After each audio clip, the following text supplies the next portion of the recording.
Assalamualaikum. Salam.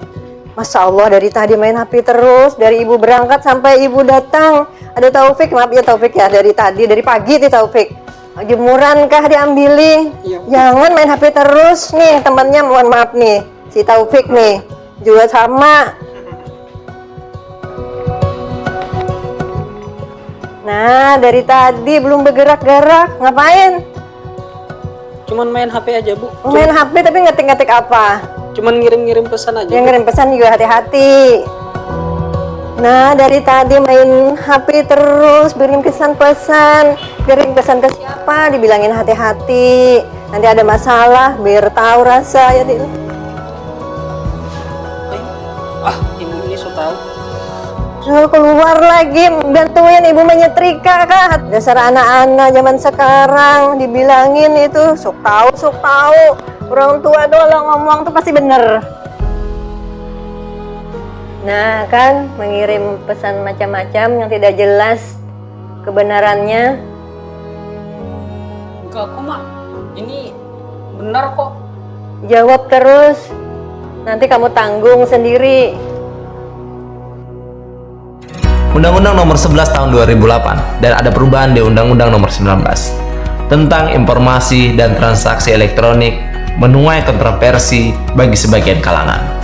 Menurut pakar hukum dan pakar IT menerangkan, aparat penegak hukum dengan mudahnya menahan seseorang karena itu tertuang dalam pasal 27 ayat 3 yang dianggap mencemarkan diri pribadi orang lain di dunia maya.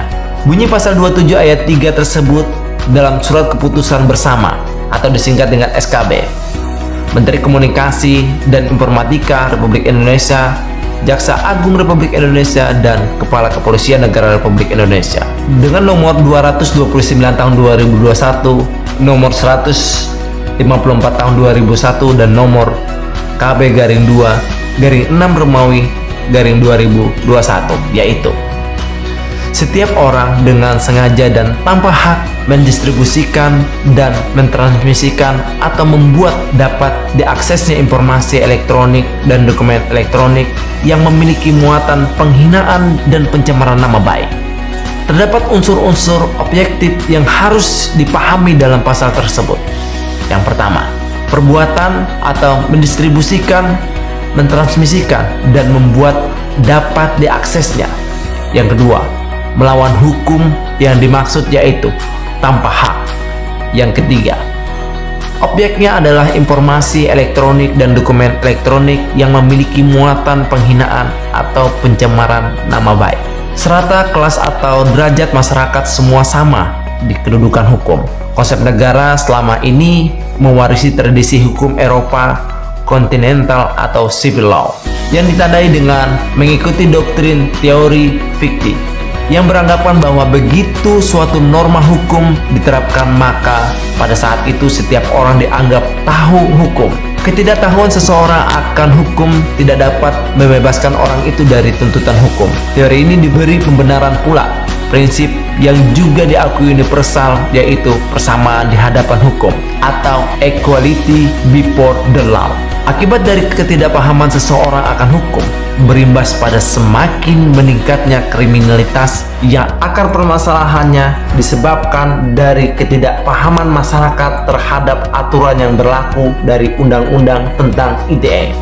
Di samping perkembangannya yang tidak dibarengi dengan edukasi pembaharuan pengetahuan masyarakat tentang hukum dan sistem informasi, hal ini juga menyebabkan seseorang menjadi korban perbuatan pidana atau seorang pelaku tindak pidana. Penerapan prinsip persamaan di hadapan hukum telah menjadi standar penegakan hukum di Indonesia. Untuk mengedukasi masyarakat dari ketidaktahuan terhadap hukum, sangat penting memberikan pemahaman kepada masyarakat tentang edukasi pengetahuan hukum dan sistem informasi di ruangan digital dalam landasan Undang-Undang tentang ITE. Terus bagaimana solusi dengan permasalahan ini? Dibiarkan saja atau ada tawaran solusi dari permasalahan yang telah diuraikan di atas. Diperlukannya suatu terobosan Yang pertama, memberikan pemahaman melalui sosialisasi dan penyuluhan tentang Undang-Undang Informasi Transaksi Elektronik.